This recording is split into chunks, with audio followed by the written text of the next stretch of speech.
I mean, if we're talking about achievements, the biggest I would have had is winning the ECG finals.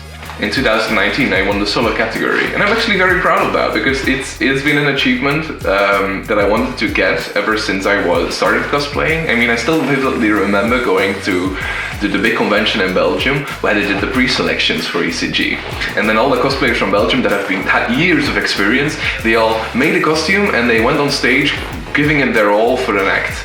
And I sat there in the audience and my jaw literally dropped by just seeing the pre-selections. And from that point I wanted to really, do something with cosplay, bring it to a competitive level. And yeah, I eventually got to ECG, and then I got to see all these amazing cosplayers, my peers actually, cosplaying together, and then realizing that I was a peer that also was so passionate about costumes.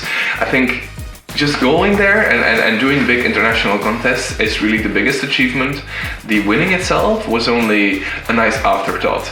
It's the whole experience of meeting people and doing this stuff together and sitting in the backstage with a tiny screen and looking at each other's performances. It's so fun because you're all like, oh that's great, or someone drops a prop that was not intended, and we're all gasping for air because we're scared for that person. It's such an amazing experience, and I think it's the highest honor is really going there, meeting all these amazing cosplayers from all over Europe and sharing, a similar vision. Winning itself, less, but going to an international contest, absolutely. I absolutely recommend it. Always go out from that the audience knows nothing about your character, has never heard of your character, and you're gonna tell them your story about how you like the character. Some people do it through comedy, some people do it through really dramatic acting.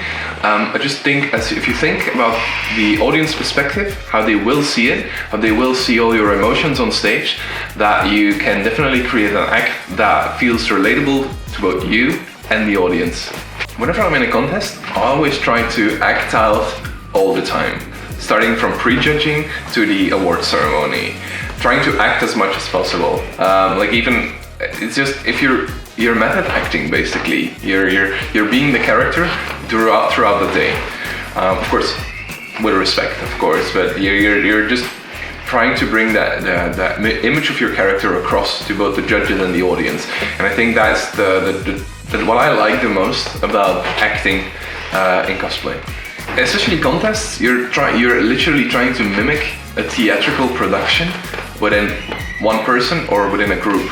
So you have to think about the video, you have to think about the lighting, you have to think about the audio, you have to think about the story, think about the acting itself, and about the props that you use on stage. So you're basically a whole theatrical production in one.